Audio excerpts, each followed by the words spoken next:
So that's what I got. All right. Wow. Hello? Hey, what's going on? Is this Brian? Yeah, it's me. Hey, Brian, what's going on? It's Darker Days, Midnight Morgue here. How you doing? Good. I'll make sure I'll mute the radio when I go on, so you're not getting that weird double echo feedback. No, we're actually on right now. I drop right into the water, man. Okay. Okay. Sorry. Do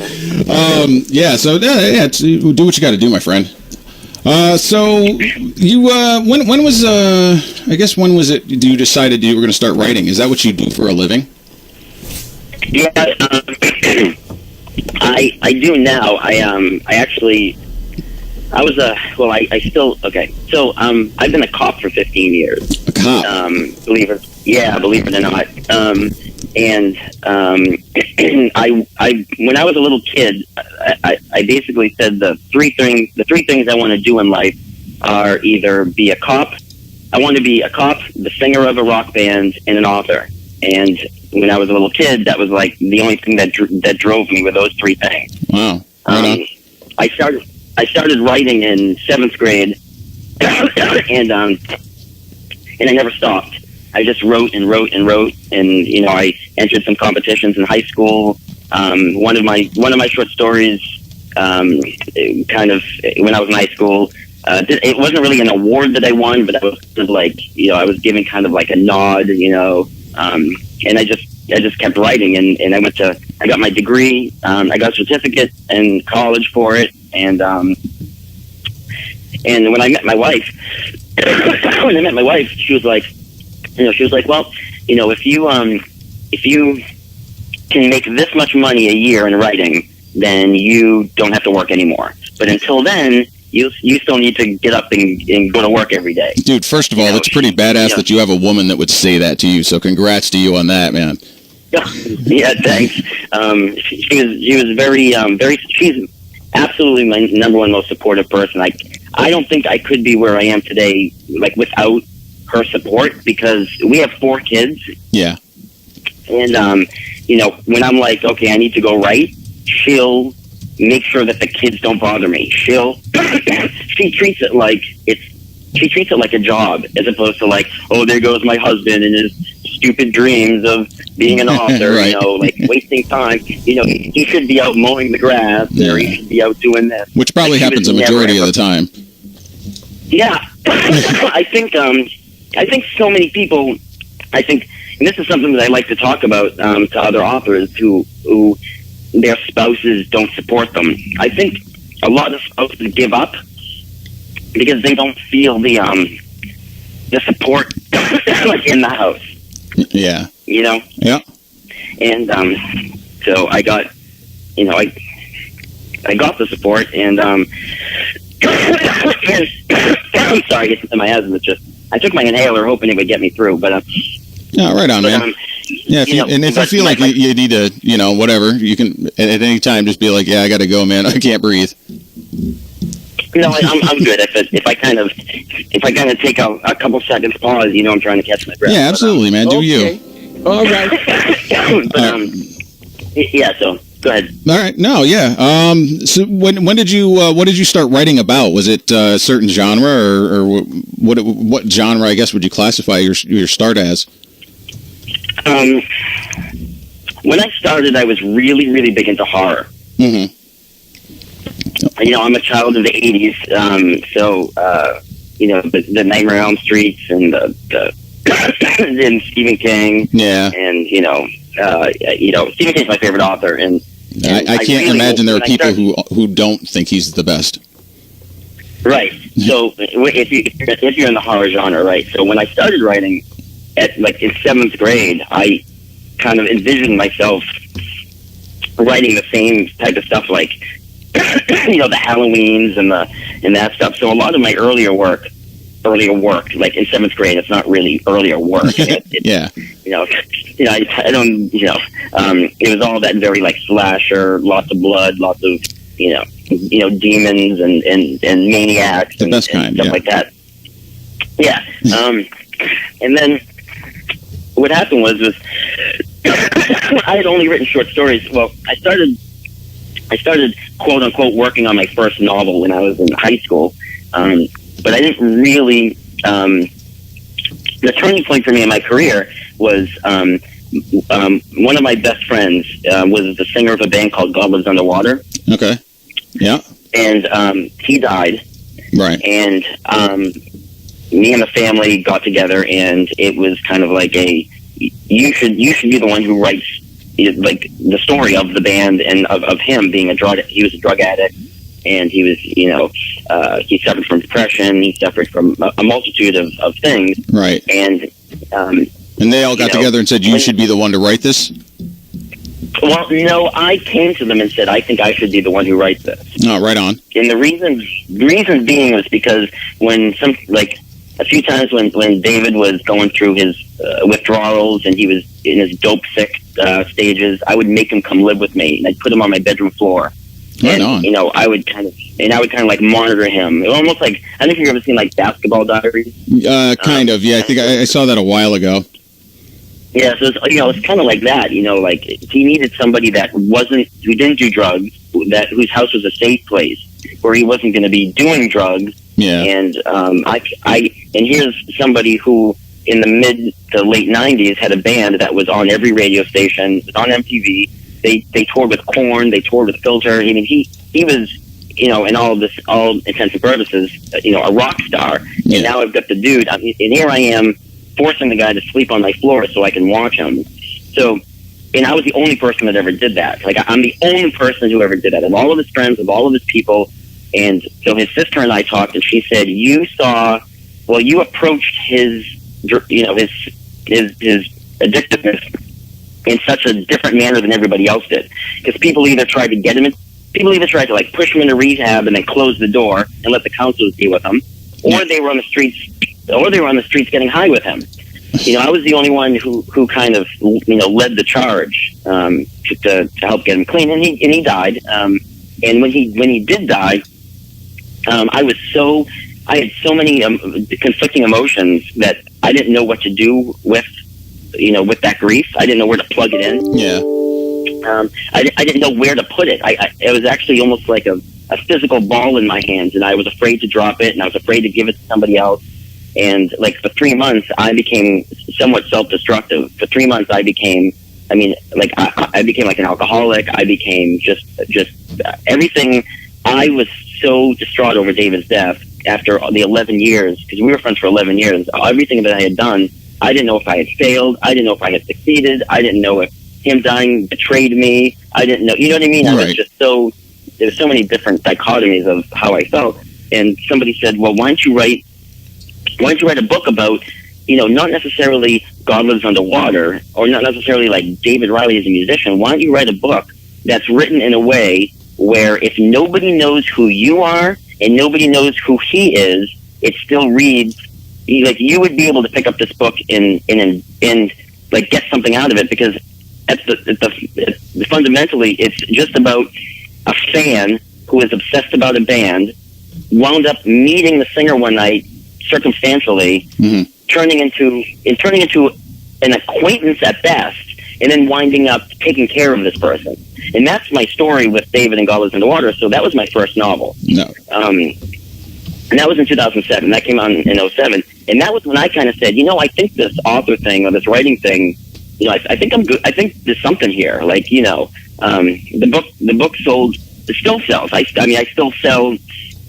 The book still is probably like one of my best sellers, really? Even 10 years later. Yeah. Yeah, it got, what happened was all the God Lives Underwater fans went out and bought it. Oh, right. And then after that happened, word got out that there was this novel just about a fan befriending a rock star who was a drug addict. And then so people who had never heard of him were buying the book because, word got out that there's just like this really cool story underneath. Right. People can appreciate a good story.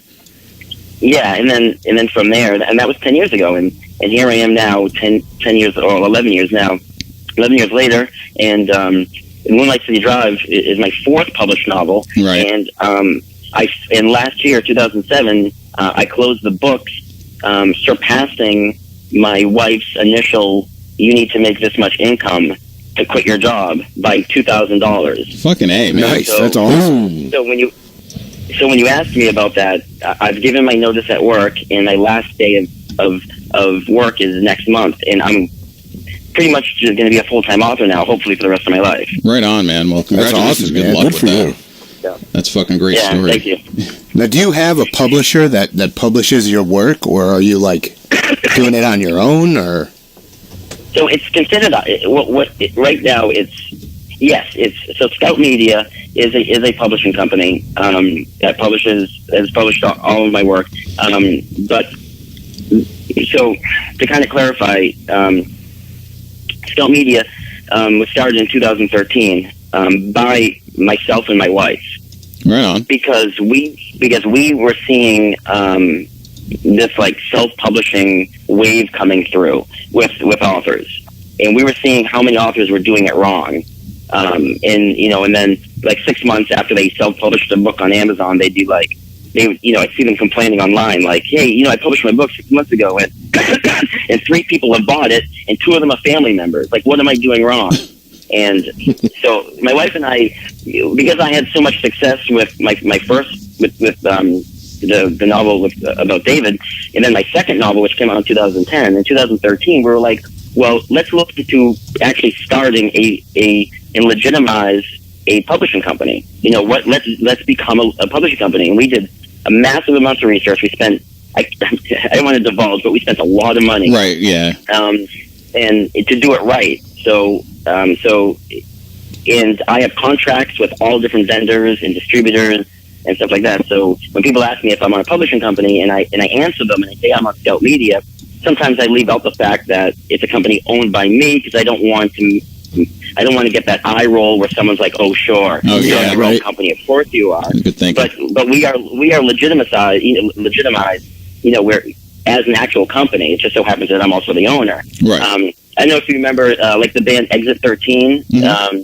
And do you remember the band Exit 13? That it was the owner of Earache Records. Yeah. And people were like, "Oh, sure, Exit 13's on Earache. The guy owns the record label." But so that's his right. That Right. doesn't like make Earache Records. Yeah, people look at you differently. Label. Yeah. So I tiptoe around that question sometimes, depending on who I'm talking to. Unless I'm talking to somebody in the industry who understands how hard it is to actually run a publishing company, then I kind of divulge the info. But that's crazy though. I mean, isn't being a cop that takes up how much? What do you do for shifts there? You do like 12 hours, and then you got to have time to write like this too. That's got to be pretty time consuming. Yeah, well. I've been a cop for 15 years. It'll be 16 years in June if I stay on. So I'm actually like 15 and more than 15 and a half through. And I've done everything from 8-hour shifts to 12-hour shifts, and now I'm on 10-hour shifts. Oh. So I work because it's 40 hours a week. I work 4 days, and then I'm off 3 days. Right. So my days off, I don't take a day off. I have a writing office in my house. Oh, right on. And, so my days off are still spent 8 to 10 hours with the door closed working. Right. And whether it's now that we own a business, well, we've owned the business now for 5 years. I'm either doing business stuff. I got to answer emails. I got to check on the distribution of this. I've got to make sure that there's marketing on this book over here. When I'm not actually doing Scout Media business side work, then I'm writing. But I do treat it like a full-time job. And again, my support system, which is my wife, treats it like I'm in a full-time job. So even though my office is in my house, if the door is closed, she won't bother me unless the house is on fire. Right. She makes sure the kids aren't bothering me. And it's not just and again, I'm very fortunate that I'm not married to somebody who's just kind of, like, "Oh, sure, you're going to go right. Come on, the dishes need to be cleaned, or the trash needs to be taken exactly, out. Yeah. This and that. It's he's in there working. And he's, this is a job. It's treated like another job. So, yeah. Oh. And one of the things that happened was my second novel is called Welcome to Parkview, and that was because my first book was a book about David and my experience with him. My second book is called Welcome to Parkview in 2010, and that was my book that was really like a Stephen King meets Twilight Zone novel. Yeah. That you can definitely see my early of all those early stories that I was writing back in 7th grade. You can kind of see I never left that kind of that angle or that atmosphere. Yeah. So that book was was kind of my jump into horror.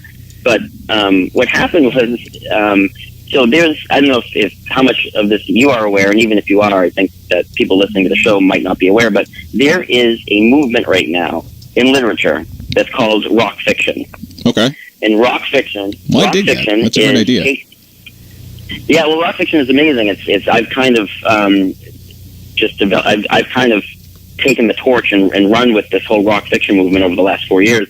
But rock fiction is taking a full album or just a song, and then adapting it into a novel or a short story, the same exact way that you would take a book and make it into a movie. Mm-hmm. Instead, rock fiction authors take albums and turn them into novels. So you add backstories to characters and stuff. Well, you have to, because here's the problem with that. When you have a novel, so let's say I like to take the book The Martian as an example. Mm-hmm. So the movie The Martian with Matt Damon, it was a book first for 4 years, and nobody even ever really heard of it. It really went under the radar for a while. Yeah. But when the movie came out, it was kind of a big success. And you didn't need to read the book to understand the movie. You don't need to ever read a book to understand the movie. Right. Right? When we go see a movie, it's not a prerequisite that you have read the book. Right. So rock fiction tries to do the same exact thing. Rock fiction authors, we try to do it so you don't even ever have to have known ever that this band or album has ever existed to pick it up and read it. So it's the same adaptation. I actually got myself off track. I talked myself so much in a circle, I lost where I was going with that. Well, that's all right. We're actually just gonna get a little more into Adultery, as a matter of fact, and how that came to be. Okay. Right. Yeah. That's a yes. So in 2012, one day I woke up and I said, you know what? I didn't even know this rock fiction thing was a thing. I woke up one day and I said, you know what? And you guys get people can laugh at me about this, but one of my all-time favorite bands is a band called Electric Light Orchestra. Yes. And they have a concept out. Yellow. Okay, so I'm a huge Yellow fan, right? I'm huge. I mean, massive. I'm actually, they're my top 5 favorite bands of all time, and I have tickets to see them in Oakland for the first time in August, and every time I think about it, I want to vomit everywhere because I'm so excited. But, nice. Yeah. So their album Time might be my third favorite album in the history of music. And I woke up one day going, what if I turn that into a novel? Because I was looking for my next novel. Welcome to Parkview had been out for 2 years, and I really hadn't been inspired by anything. I really hadn't gotten any new ideas for anything. And I said, I wonder what that'd be like to take an album and then an album that's a concept record that has a storyline that you can, things like The Wall and Tommy's The Who. Yeah. I mean, there's a legit storyline, and go, has anybody written a novel? Has anybody ever done this? Yeah. Come to find out, they have. Rock fiction isn't necessarily, I didn't invent it, but it was still under the radar that I had actually dig deep to find other books, but it was out there. Right. So I did. I wrote the novelization to ELO's Time, which was called Yours Truly 2095, and it came out in 2015, and ELO fans just went crazy over it. Nice. I mean, I had more message. Hold on, that's my asthma. I had more ELO fans either review it or send me messages that said, "We've always wondered what it was like, what it would have been like as a movie, but we never thought of it as a book, and you nailed it, or you got exactly the nuances, within the storyline and all this stuff." So I was talking to my wife, and I'm like, I'm such a music fan. I mean, music is the most important thing in my life. Even though I'm an author, music still reigns supreme. And just I think this is, I found my calling. As an author, I think, taking songs in full length albums and then turning them into literary fiction, literary print is just I think this is it. This is what I want to do. Well, Dog Fashion Disco. Yeah. On the Dog Fashion Disco Facebook page, I don't remember who it was. It was someone from the band. Yeah. posted, and it was kind of a rhetorical question. It was like, wouldn't it be cool if there was a graphic novel based on adultery? Right. And I don't even remember who posted it. And I started thinking, I'm like, you know what? I was just coming off of my ELO novelization. It had been out for a year and a half, and it was doing really well. And I was like, Adultery, as a novel. Mm-hmm. Like the wheels started turning. And I said, you know what? I think I'm going to pitch this to them. So I did. I've been friends with Dog Fashion Disco since 2000. Right on like a personal level. Every time they tour, we'd always go hang out with Todd and the band, either in their tour van or backstage. I mean, I've had a long, like, one-on-one history with the band. Right on. Eating fast food and shit with them. Oh yeah, yeah. I mean, exactly. So it wasn't like some stranger who they've never seen before swooping in and trying to, puppeteer, their work. Right. I think there was already somewhat of a built-in level of trust because, I've been hanging out with them every time they toured. Right. You guys are on friendly terms. So, yeah, right. For 16 years at the time, So, yeah. So I pitched them the idea. I pitched Todd and Jason the idea in a group message on Facebook. Just made the three of us kind of a messenger thing. And I was just like, hey, I'd love to do the Adultery novelization and make it the official, Adultery novelization. And that was on October 16th, and then of 2016. In October 17th went by, the 18th, 19th, nothing. It was like cricket. Yeah. And I'm like, well, maybe I made a mistake. Maybe I'm way off base here. It's like, oh, yeah. You start doubting yourself. You start well, wait, well, hate that feeling too. Right. Oh man. So at 4 a.m, my cell phone goes off, bling, 3 weeks later. Yeah. And it's them finally replying, and they're like, it was Jason that replied first. He's like, hey, as long as you don't ruin our album, you're good to go. Right, which is a reasonable request. Yeah, exactly, right? He's like, yeah, as long as I think underneath what he didn't say, but it was kind of as long as it's not unicorns and puppies running through it, I think we're all right. And right. So and then Todd was like, yeah, I'd like to be involved in the process. I'm not going to micromanage it, but let's be involved in it. Yeah. And so I went from thinking I'd pissed them off by asking them if I'd do it, right, to just being so elated, and my brain went into overdrive. It was just holy shit, here we are. This is really happening. This is going to happen, right? So, right. And that started the laborious. How we got the songs of the 13 tracks of Adultery into a 77,000 word novel. And what's interesting, this is what I wanted to say. Remember when I got myself off track? Yes. I remember now what I was trying to say. Excellent. The hardest part, right? I know. Geez. The hardest part about being a rock fiction author is most albums are about 2,000 words worth of lyrics. Right. Okay. That's what they're about 2,000 words. Now, an average novel is about 80,000 words. Okay, that's right. That's a 78,000 word gap. So that was your question. You asked me if you have to kind of put in your own creative license, then you've got to, So albums, unlike novels, a novel from chapter to chapter follows the characters in a very linear manner. Right. Albums, song to song, you could, because you only have 60 or so minutes of music, 2,000 or so words of lyrics, you got to move the shit along pretty fast. Mm-hmm. Mm-hmm. So a novel could never be written like that. It wouldn't be a novel. It would be flash fiction, for Christ's sake. I mean, so when you take an album and you try to adapt it into a novel, the hardest part is going, well, I understand that the character is doing this here, and then the next track he's over here killing this person. I can't just jump. Right. Like when you're reading a book, you can't just be like, he's here. Just then, all of a sudden. And the reason is you be like, what the?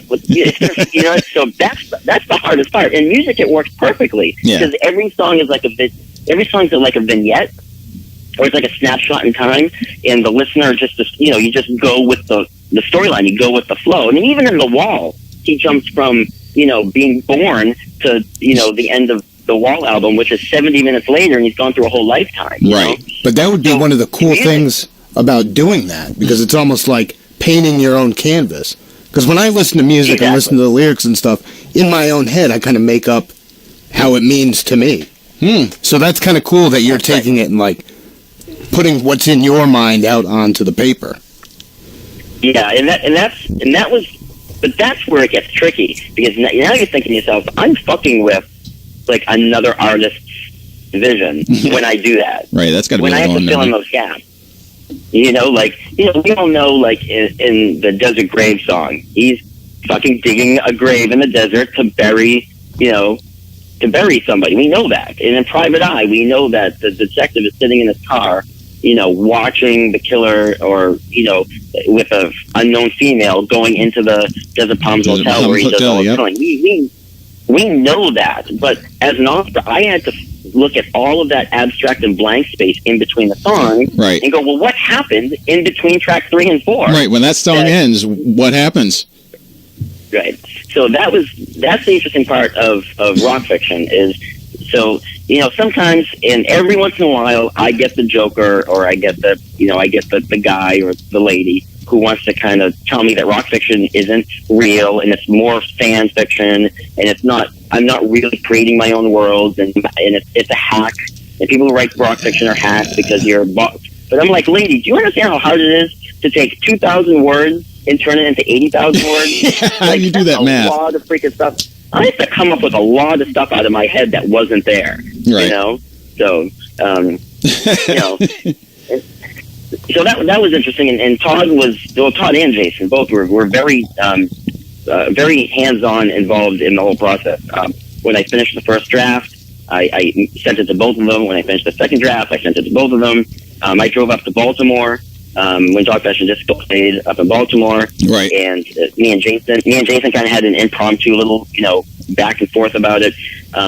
In the Baltimore show, Todd announced on stage that there was going to be a book. It was actually the official announcement to the fans. So as a rock fiction author, there's nothing greater than having the band that you're adapting on stage in front of their fans endorsing you. Right. And, like that, it validates you a lot, Yeah. So, and it's funny because there's times where I was like, I don't know if these lyrics are literal or ambiguous. So I would message Todd and I'd be like, are their heads really on fire? but is this a metaphor for something else? Because you don't want to be wrong, No. And that's the other thing about rock fiction is Michael Stipe from REM, I remember saying something once when I was a teenager that always resonated with me. He said, "Losing My Religion," the REM song, is interpreted by so many different people to mean so many different things that he'll never, he said at the time, he'll never come out and actually say what it's about, because he enjoys more hearing other people's interpretations, even if they're wrong.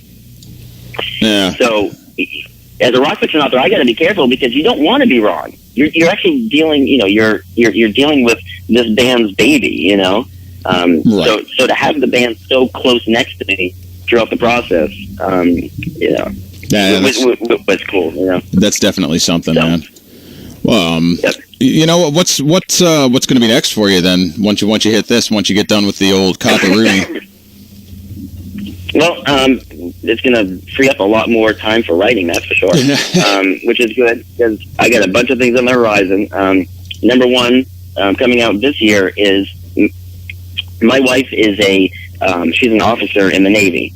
And in 2010, she was deployed to Djibouti back when the Somalian pirates were trying to take the Egyptian border. Yep. So my wife was sent out with was deployed out there to kind of hold the line and offer aid to the soldiers out there. And she left me for 8 months with a 2-year-old and a 1-year-old, and I had a brand new dad, and it was literally like a Mr. Mom experience. If you remember Mr. Mom with Michael Keaton. Oh yeah, I actually just watched that like 2 days ago, bro.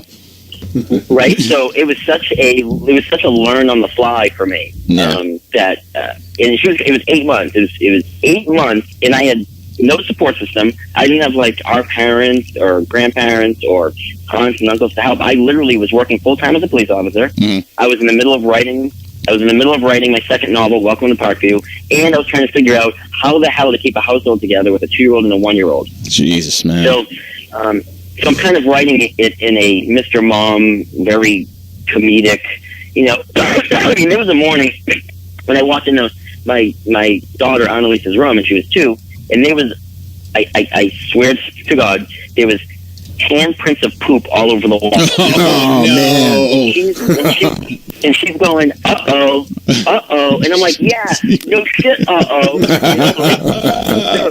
Oh, that sucks, man. Well, I mean, it's funny here, sorry.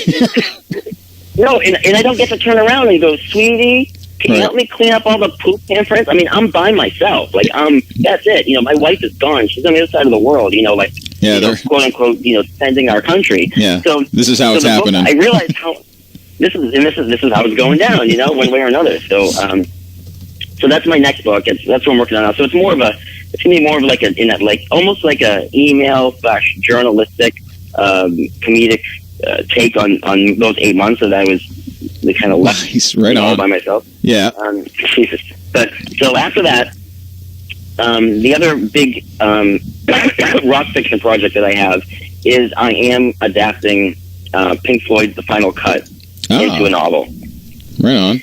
I know I either get 2 reactions with that. I either get Pink Floyd fans who hate that record or Pink Floyd fans who love that record. So I always pause after I say that to see people's reactions. But I guess it's going to focus on that album is a political album about the Falklands War between England and Argentina, and so I'm going to focus on a fictional soldier coming back from the war, which is what the album talks about, and who has something called hero's remorse, which is when you come back from a war after you've killed a bunch of people and your buddy was killed next to you, but yet the locals are treating you like a hero. Right. That's a real thing that people come actually go through. So I'm writing a novel where it's going to kind of investigate or really look at that hero's remorse, specifically about the Falklands War, with the Pink Floyd Final Cut album, as the foundation that's going to move everything around. Fuck, man, that's pretty interesting. Yeah, that's pretty crazy. That's awesome. So do you need to get clearance from them to do this? No, so you don't unless you're going to use the actual lyric. Okay. All right. So you're not going to be able to use any lyrics. Is it like, can you get a skirt around that with like a couple of words here that where it's from? Yep. You can, yes. So there's actually like 3 answers to your question. One, it's not copyright infringement if you are taking the storyline of an album and you write the book, as long as you don't take actual verbatim lyrics anywhere in the book. They can't be verbatim, because then they can turn around and sue you for using their lyrics. But they can't sue you for using the idea of the record and then turning it into your own words. All right. Now, there's also something called the Jumpin' Jack Flash rule. Jumpin' Jack Flash rule states that if I am writing a book and a character says, this is like a legit rule that like lawyers use. There's an entertainment lawyer that actually gave me this rule, which was kind of cool. When I was writing my ELO book, I confided in him, and this is how we got around a lot of stuff. The Jumpin' Jack Flash rule says that if you have 2 characters in a car, and one character says, "Hey man, how about that Jumpin' Jack Flash?" If the other character says, "Yeah, he's a gas," that's copyright infringement. Okay, all right. Because you're being very specific to a song. It can't be construed as anything else but lyrics to that song. Okay. But same scene, if the character says, "Hey, how about that Jumpin' Jack Flash?" and the other character says something like, "Man, he goes so fast, he's using propane gas." It's not copyright infringement. Okay. Because you've altered their lyrics, so it's a really weird. Right, and everybody knows what you're talking about. Everybody knows what you're talking about, but you can't be sued because you've altered the lyrics. Okay. You've alluded to the lyrics, so you can allude to any lyric at all. But the moment that you print it verbatim, where somebody says, "Hey, that's in that song," that's the line. Yeah, that's where you're screwed. That's the line. So, but And then the big news, which we kind of kept under our hat. Yes, we did. Me and you. I know you know about it, and of course me and Todd talked back and forth a bunch of times about it. With the success of Moonlight City Drive, with the Dark Fashion Disco Adultery novel, we have decided to go ahead and Todd and I discussed expanding it into a legit trilogy of books. Oh man, nice. That's awesome. That is sweet. Nice. That So said, okay, go ahead. yeah, it's gonna be interesting. Now, the first book is the whole novel, is the whole album. We didn't skip any songs. It's not like, well, we only did half the album in book one, so book two is going to be the second half of the album. Right. So part two and part three are going to be me legitimately working with the band, coming up with what happens after. Oh shit! I'll do you one better. It's not going to be. They should go ahead and. It's not going to be recorded. It's not going to be recorded as an album. We're not going to be using an album, but I'm going to be working closely with Todd and hopefully Jason. But it's been Todd that I've spent the most time with on the sequels. Kind of developing and molding. What now happens? Now what happens? Right. What happens now after that album ends? After we go through track 13 and the CD stops spinning, what happens from there? And that's what these next two books are going to do. We're going to expand the Adultery album into two more books that don't exist as songs or music. That's fucking badass. Todd has already named the second book for me. Yeah, he's really adamant about part two being called Electric Boogaloo. Electric Boogaloo. Yeah, the fucking 80s reference right there.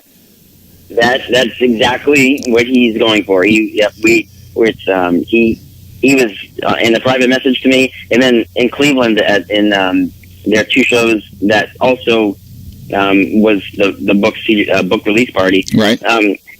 Me and him talked quite a bit about it, and yeah, he's like, oh, like Electric Boogaloo. He's like, yeah, anybody who remembers like Break-In 2, that movie, so we've all, my graphic designer who did the front cover of the first book. Yep. He's already started working on some minimalistic prototypes of what would Moonlight City Drive 2, Adultery 2 Electric Boogaloo look like. So he's doing that whole like Tron, Miami Vice type feel. Nice. So, that is so badass. Yeah, so release schedule wise, we're looking at Electric Boogaloo to come out in 2019, and then part 3, which will finish the story arc because it's not going to go beyond 3 books. There's definitely a difference between there's definitely a difference between a series that you never know when it's going to end. The author just keeps it open, and then a legit trilogy where it's over. It's done, yeah. And one of the things I talked with Todd was we want, or I suggested, I wouldn't say we want.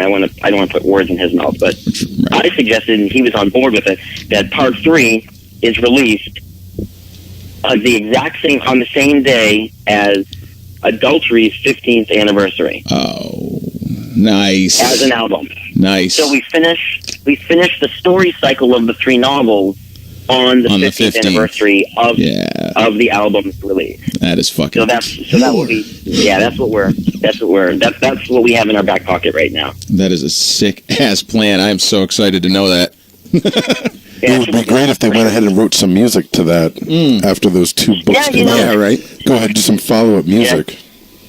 Well, we at the book release party in Cleveland that I flew up for. It was during their 2 nights at the Agora. Right. Me and all the members of the band got together and we signed 200 copies of the book that we sold at the show.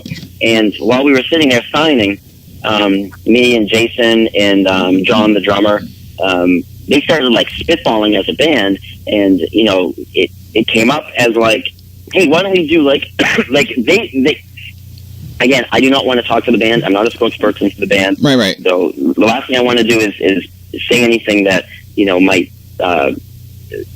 project something that they're not thinking, because I'm not in the band.